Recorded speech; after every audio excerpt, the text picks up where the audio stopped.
नमस्कार, हम संतोष कुमार। आज हमनी के जोइनिया में मौजूद बनी जा। पिछला दिनों जन आज से 4-5 महीना पहले सितंबर अक्टूबर में एजा बाढ़ के वजह से बहुत सारा घर कट के गंगा में विलीन हो गई। बहुत लोग परेशान बड़े आज भी, आ वो घरियों परेशान रहले।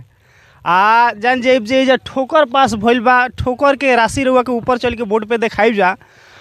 एहिजे के माटी जन काट के एहिजे बांध बनावल जाता। देखी हई जन ठोकर के ब्रह्मास्त्र हई बनावल जाता। हई बोरिया जौन भरी के डालल जाता बालू, तो इहो पानी में घुल के ख़त्म हो भइल जाता। बताई ऐसे हम देखी यहाँ से वहाँ तक रउआ सब देख सकत नहीं है। जौन पूरा झंडी उंडी लौकता, पूरा पहले घर दुआर रहल है, सब गंगा में विलीन हो गई। हई जौन माटी रउआ सबके देखत नहीं, इहो एहिजे से काट के एहिजे मतलब बांध के रूप में बना। देखी हई जौन भी ठोकर बांध के निर्माण होता, ए बांध बनैला के मुआयना करे खातिर के आजू आइल बनी राजद नेता मदन यादव जी। यहाँ से जानल जाए कि हाँ माने काम बढ़िया होता कि ना, कबले हो जाई। देखी एजा जोइनिया गांव में ठोकर बांध के निर्माण होता, जौन की राशि लगभग 9.5 करोड़ रुपया बा। हमनी के देखत तनी जा कि एहिजे के माटी काट के एहिजे बांध बनावल जाता। और जौन बोरिया भी भराता, जन ऐसा बोरिया बा कि पूरा अब वहीं घुलल जाता। जे भी यहाँ के प्रतिनिधि और यहाँ के सरकार, ये गठबंधन का जो है भाजपा का और नीतीश के माने मिलजुल के सरकार चल रही है यहाँ पर। तो हम तो देखते नहीं है चीज़। तो जोइनिया गांव से सरकार भी मजाक करती है, यहाँ के प्रतिनिधि भी लोग मजाक करता। ई टीला बांध खातिर 8 महीना बीत गई बाढ़ के गईला। 8 महीना के बाद में फिर 2 महीना बाढ़ के टाइम रह गई, 1.5 महीना फिर बाढ़ आ जाई। तो ई कुल जोइनिया गांव से मजाके न होता। मजाक का होता है, सब धारा हो जाता जोइनिया गांव खातिर। जोइनिया गांव में बोरा बोरी है बालू भर भर के देखावल जाता। तो यहाँ काम टीला बांध के लागल बटुए 9 करोड़ रुपया ई गरीब के घूल माल करे के फेरा में लोग बटुए। ई अधूरा लगल में लोग बोल दी तो बाढ़ आ गई, अब का कल जाई। तो 9 करोड़ रुपया जो है गरीब के लूट पाट में लोग लागल बा। ई कुल गरीब के रेवेन्यू के पैसा हो। आई जोइनिया गांव के लोग मजाक बना कर रखले बा, लेकिन ये गांव के लोग के भी समझे के चाहिए है बोरिया से का मतलब बा। ये 20 अभी सुने में होता तो यहाँ 12 गो 24 गो लेबर लोग खट, यहाँ 12 गो लेबर लोग। तो ये 12 गो लेबर लोग कितना दिन में जो है बनाई लोग टीला बांध। ये टीला बांध खातिर मजाक होता हुए ये हम तो देखते नहीं। सरासर जो है बिहार सरकार, ये तो जानते बन नीतीश के माने होश, नीतीश बाबू के होश हवास नहीं है, पगला गुल बनी। वहाँ के जानते बनी के सरकार चलावता जो है सब जो है जितना जो है अधिकारी बाड़न सब जो देखते नहीं कितना भ्रष्ट, माने सबसे नीचे से लेकर सगरे भ्रष्टे चलता है। यहाँ भी सब भ्रष्टे काम होता है, ब्लॉक स्तर पर सब भ्रष्टे होता है, बिना घूस के कामें नहीं होता। यहीं देखी जो है 9 करोड़ में कितना लूटपाट हो जाए, देखते बनी रहा है। माटी के कितना कीमत हो सकेला बताई। जौन भी माटी जो है यहाँ से लिया आता है, जैसे यहाँ लोग लिपा पोती कल जाता। यहाँ नया चीज़ का देखे मिलल बा, गिट्टी गिरल बा, वो देखावे खातिर गिरल बा। तो टीला बांध जो है यहाँ बने वाला बटुए तो कहिया बनी भाई, फिर बाढ़ आ जाई। तो जौन गाँव जो है 64 हो गई बा गाँव, घर गई बड़ा सन, पूरा गाँव अब की बार साफ होखे वाला बटुए। ई कुल कोई दुख बुझल नहीं है जोइनिया के। देखी पिछला बाढ़ में जन घर तो भसल, काफ़ी रउआ के देखनी जा कि रउआ एग्रेसिव रही, हर एक प्रति लोग के जितना अपना अटला भर मदद भी कईनी। आज श्रेय लेवे खातिर के ढेर लोग खड़ा हो जाता, भाजपा से लेके मंटू तिवारी, लेकिन हम करावतनी तो हम करावतनी। बताई देखी ई कुल तो ई बनावल बा, ये राजनीति है। ये राजनीति में एकरे के राजनीति कहल जाला। माई पकाइल से, लेकिन बबुआ के नाम मिल दोसर ले जाके खा जाई जो है। तो वह कुल बात देखते हैं। बाढ़ घोषित करावा में मदन यादव जोइनिया खातिर कितना आंदोलन कैलन, शाहपुर में घेराव कैलन, प्रदर्शन कैलन, नाव पे घूम घूम के जो है मुरही चावल बटलन जो है गरीबन खातिर जो है। हमेशा जौन भी लड़ाई लड़लन मदन यादव लड़लन, देखले बनी। तो एसडीओ संगे बैठक भी मदन यादव सब कैलन जोइनिया खातिर। अब मदन यादव भी यदि पावर रहता तो हई जौन काम जौन बा ई कुल हई भ्रष्ट वाला काम जो है देखे के ना मिली। ऐसे तो हमनी के सरकार जो बिया आवे वाली बिया, राजद के सरकार आवे वाली बिया, राजद पूरा बिहार के लोग तबाह बा। हमारे तेजस्वी भाई आने वाले हैं, इस बार जो है पूरा बहुमत से हम लोग की सरकार बनने जा रही है। माई बहन योजना देखते ही है, माई बहन योजना में क्या क्या ऐलान सब हुआ है। दूसरी बात है 17 महीना में जो बिहार जो है चक हो गया था, पूरा नौजुवक मैंने देखते ही उत्साह के कितना ये हो गए थे लोग जो है। हम लोग जो है 5 लाख जो है नौकरी देने के जो है हमारे तेजस्वी भाई जो है काम किए, जो है वो भी जो है मैदान में जो है शिविर लगाकर जो है नौकरी बांटने के काम किए। इस बार भी जो वादा किए हैं सब वादा पूरा हम लोग, हमारी सरकार जो है राजद की इंडिया गठबंधन की सरकार सब पूरा करने जा रही है। देखिए एहिजा SDO साहब कुछ दिन पहले आई रहे हैं, हम उनका से मांग कोई नहीं है कि जौन भी एहिजा कार्य के जौन सामग्री बा का एहिजा होई तौन सार्वजनिक कर दिहल जाओ। तो उनकर आदेश रहे कि हम नहीं कर सकत, ई जौन जल संसाधन विभाग बा उ करे। आ वहीं तो कोनो प्रकार के एजा कोनो अधिकारी आवत रहे उ नहीं बतावत कि हाँ एजा काथी के काम होखे वाला बा। माटी गिरता, बोरी भराता, बाकी बोरी से पिछला बार हमनी के देख चुकल बनी जा कोनो फायदा होखे वाला बा भई रहे। हमहू आई रही बोरी इहे बोरिया डलात रहे, वो कुछ फायदा रहे। यहाँ बा ई काम कल चाहत रहला। यहाँ जैसे पुल जो है बड़े बड़े जो है हमने के देखते नदी में जो है छपरा उपरा सब पुल बनल बा सन, ये पाँव जो है बना के जो है उसमें जो है दीवार लगा के डायरेक्ट वहाँ तक जो चल जाई तो ओपेयार होते है पे। तो पैसा के लोग बगली में लूटपाट के लोग भंजावत है पैसा जो है। 12 गो लेबर यहाँ खटत रहन, 100 गो लेबर यहाँ देखावल जाई तो 100 गो 9 करोड़ रुपया न खपावे के बाद, 9 साढ़े 9 करोड़ रुपया खपावे के बाद तो कैसे खपी। 12 गो लेबर देखा के इमें लिपा पुता हुई लिखाई तो 1200 लेबर 1200 लेबर खटे लगलन, हाथना लेबर खटत रहन। लेकिन काम तो 2 महीना में होखे चाहिए, कहाँ हुई। अब तो यहाँ टाइम पे देखल, यहाँ बोर्ड पे देखल गिला तो वो में 15 तक बा। तो आज तो 4 हो गई जी, 4 हो गई। 10 दिन में हाईकुल बन जाई, आ 10 दिन के बाद 1.5 महीना में फिर बाढ़ आ जाई। तो हाईकुल कैला से का फायदा बा। ये गरीब के पैसा लूटपाट होता, एक से का फायदा बा। गरीब के पैसा लूटपाट होता ही।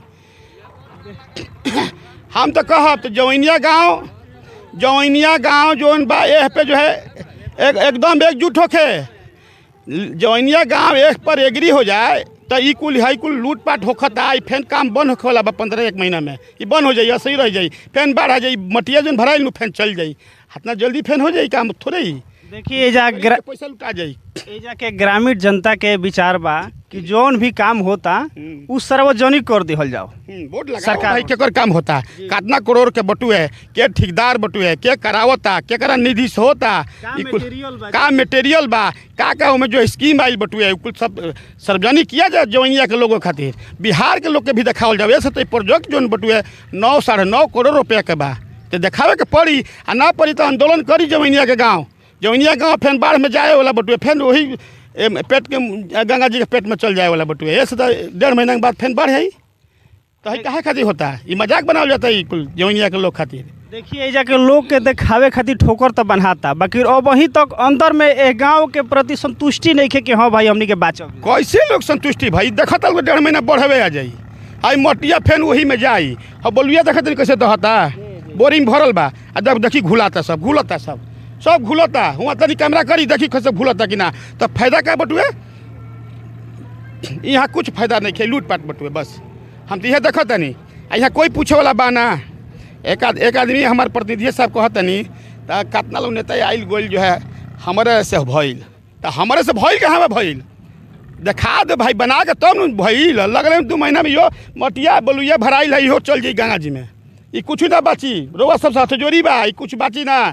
ये लूटाता पटाता लोग जो है कोई ना ही बची। देखिए जे भी माननीय नेता लोग बालो, कुछ लोग भाजपा के, कुछ लोग आरजेडी के भी, वो खाली होड़ लगौले वालों कि हाँ रोड बनवा दी हनी तो ठोकर बनवाते तो हई करवाते तो हो। जितना भी रोड जो बनल बड़ा सन, कोई देखी सब लोग उतना शिक्षित नहीं है। सब बिहार सरकार के का कार्य चलता कोई की जानकारी नहीं है।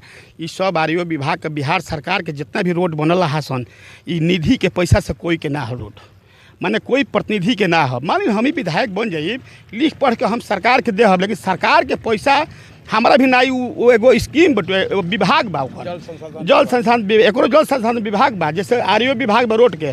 ई विकास जो भौकता जो यहाँ के प्रतिनिधि के काम नहीं है। ई कुल ही जो 4 करोड़ रुपया जो मिलत हटुए ई कुल लूटपाट प्रतिनिधि लोग भी दिखावे अपन तो हम वोट लगावे तो हमारे हाथना काम कैले बानी हम तो देखते नहीं गाँव में अपन लगाओ लोग ना वोट तो कितना काम देखले बान हमारे प्रतिनिधि साहब देखावस वोट लगावस तो हाथना काम जवनिया खातिर भइल बटुए पे वोट लगे तो के बनवैले बा आ ई हाथना जो है उनकर काम होखेला प्रतिनिधि के काम होखेला ई गांव नली गांव से टोला योजना जोड़े के प्रतिनिधि के फंड में आवेला तब वो तो नहीं कहना लौकत या चीज़ का लौकता तो यह बात बा लूटपाट होई इस बार वो सब समझ जाए के बा इस बार वो सबके समझे के बा वो सब साथे मजाक होता आए अरे जोन भराइल बा पैसा रोज के रोज भंजा तनु ई चल जाई मटिया फैन 1-2-1.5 महीना में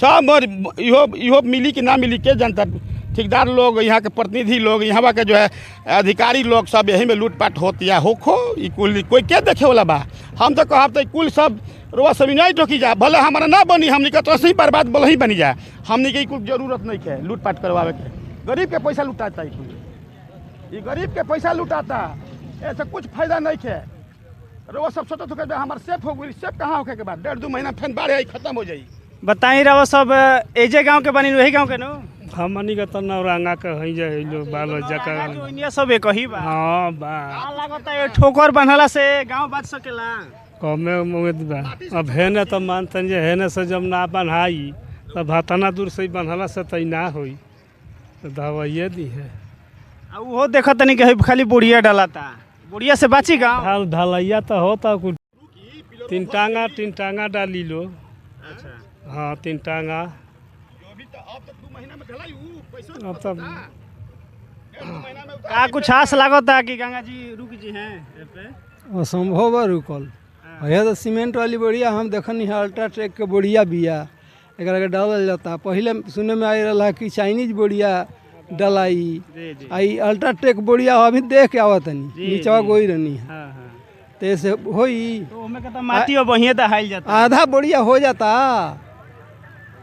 धूस खातिर 9 करोड़ रुपया आइल बा ई बुर्बक फसावल बा बुर्बक बनावल जाता 9 करोड़ अब बताइए एजे के माटी काट के एजे के बनावल जाता है सबके लोड हो गई 9 करोड़ तो पानी में जाता तो आधा भूली के ऊपर हो जाता दही जाता फूली के आ तनकी मनी बाँचता का लागता हई बोरिया भरावला से बाची जाई गांव किछुओ फायदा नहीं के सकरा है ले चल जाई हां हाँ दरियो ना होई माने 9.5 करोड़ रुपया पानी में जाई वो पानी में जाई जाते नहीं बा जाते बा माने हई मारी बोरिया भरी भरी डाला तो ओकरा से कोनो फायदा नहीं खे कोनो फायदा नहीं के ई चाउराला बोरिया हो तारा जाने चाउराला बोरिया हो हाँ 20 किलो के बोरिया बिगाई तो दरिया ठटी अच्छा पत्थर रहित 50 किलो का तो एजा बिछा देता ओढ़ित तो चावल वाला बोरिया ठटी ई तो वहीं दवा दी की कर रहल बिया ये पैसा के बांटल जा रहल बा या बेकार कइल जा रहल बा ई जनता के साथे मजाक हो रहल बा पीड़ित खास करके जवनिया गांव में जब बाढ़ आई रहे अब बाढ़ के समय में चारों तरफ ही बात वायरल भइल कि गांव के गांव एजा दह गइल बा आ वो गांव में जब पैसा 9.5 करोड़ जल संसाधन विभाग से आइल बा तो ओकर सदुपयोग नइखे हो हमारा अनुसार सदुपयोग ही नइखे ई पैसा के दुरुपयोग हो रहल बा हमारा ये बुझाता कि सरकार के पुनर्विचार करते हुए और इस काम पे पुनर्ध्यान देते हुए अगर वास्तव में सरकार जवाबदेही है यहाँ के लोगों के लिए जवनिया गांव के लोगों के पीड़ितों के साथ अगर सरकार और यहाँ के प्रतिनिधि खड़े हैं तो आप सही काम कराइए पैसे का सदुपयोग कराइए गरीब का पैसा है ये इसलिए मैं आग्रह करूँगा कि सभी लोग जो भी अपने पद पर बैठे हैं प्रशासनिक पदाधिकारी अपने धर्म का निर्वहन करते हुए सही काम कराएं इस काम से कोई फायदा नहीं है पुनर्मूसिको भव आप सुने होंगे ये फिर से वही हो जाएगा जो था पहले तो कुल मिलाकर ये पैसे का लूटपाट है माने कुल मिला के रुआ कहे के मतलब ही बाकी है बोरिया से गांव बचे वाला बचेगा अभी बोरिया घूल रहा है आपके सामने आप कूद गए हैं अंदर तो जब बोरिया अभी घूलता जबकि पानी अपना लेवल में बा और जब लेवल बढ़ी तो बोरिया तो वही में समा जाई। तो ई नहीं खे हमरा समझ के बाहर बा। और भले हमारा अधिकारी जौन बाड़े, प्रशासनिक पदाधिकारी बाड़े, सरकार बा, ये सब लोग के अच्छा लागत होके, लेकिन ये गांव के साथ, पीड़ित के साथ ही मजाक हो रहा बा। पैसा के बेकार एथी कल जा रहा बा, बर्बाद कल जा रहा बा। ना पैसा लागी ई 8 महीना पहले से स्टार्ट हो रही तो ई कामयाब हो रही। ई कामयाब ना हुई, मन 2 महीना में कामयाब हो जाई। बताई ओकरा पे टाइम लिखल बा और 10 दिन के। हाँ तो मैंने टाइम तो लिखल बा, ठीक बा, कोनो टाइम टेबल से कोनो काम ना होखेला, लेकिन मैंने 8 महीना ई कुल पहले ही से हला होता। तो 8 महीना पहले के काम लाग रही तो टीला बांध तो क्या सीमेंट से सब दीवार हो रही यहाँ से वहाँ तक है बालू से होई। तो है बलुआ तो फिर महाराज दह जाई, देखते बानी बालू ठहरी। हाउ बड़े बड़े बिल्डिंग एहू से ऊँचा रही सब दह के भीतर चल गई। तो ई बालू का करी हाउ हाउ बोरिया वहू घड़ी डलाई रहे तो वहू घड़ी बालू बोरिया सब चल गई रही सन। घड़ी बोरिया लौक रहे घड़ी जब बाढ़ आयल तो हमें का फायदा बा? कुछ फायदा नहीं है। फायदा यह है ये लोग के बटुए जे ठेकेदार ले बा, जे प्रशासन के फायदा बा, जे यहाँ सरकार के फायदा बा। तो गरीब के पर लोड हो गई इतना पैसा, 9.5 करोड़ रुपया जौनिया गांव के ऊपर है, गरीब के ऊपर लोड हो गई 9.5 करोड़ रुपया। हाँ ये बहुत माने जौनिया गांव संगे लोग मजाक कर दिहल, कुछ फायदा बेनिफिट ना भइल। बाढ़ आए 7,000 रुपया मिलता, लेकिन 9.5 करोड़ रुपया जो है फैन जो है धक्का लग गई। 9.5 करोड़ रुपया ये फैन 2 महीना में माटी जो भराता, बालू भराता है, फैन गंगा जी में सब विलीन हो जाई। कुछ यहाँ बाची ना। यह जो तरीका बटुए खासा भुलवावे के जौनिया के गाँव लोग के सबूर धरावे के तरीका लागल बटुए, और कुछ बाना बेनिफिट एकरा से का लगता है? बोरिया भरला से गांव बाची? गाँव बाची जा बोरिया भरला अगर सही ढंग से काम ना हुई तो का बाची? अगर सही ढंग से हुई तब बोरिया तो वहीं घुले लगा। हो जौन बालू बा, बालू के रेत वो अगर काट दिहल जा वो साइड से, फिर हई पूरब साइड में बा जौन, अगर कटान अगर हो जाए तबे हाँ तब उन्हें जा सकत ले पानी। वो तो दबाव टोटल उन्हें ऊँचा बा, तो यही मुहे आवता। आ काम एहिया के भी ढंग से ना होई तब तो मुश्किल बा। बताई रहो सबके गांव बचावे खातिर के सरकार 9.5 करोड़ रुपया देले बिया। आ हई बोरिया भरला से हमारा तो नहीं लगत कि गांव बच सकता रहो सब। अब देखी कहता लो बोरिया, एक बाद चाइनीज बोरी के भी बतावत लो। हमने के तो एक पे चर्चा कैले रही जा, तो यहाँ सबने बताइनी कि ना एक बाद चाइनीज बोरी के भी बा, फिर पार्को पाइन के भी बा, लेकिन समय तो कम बा, 1 महीना में अब जो यहाँ सबने करी।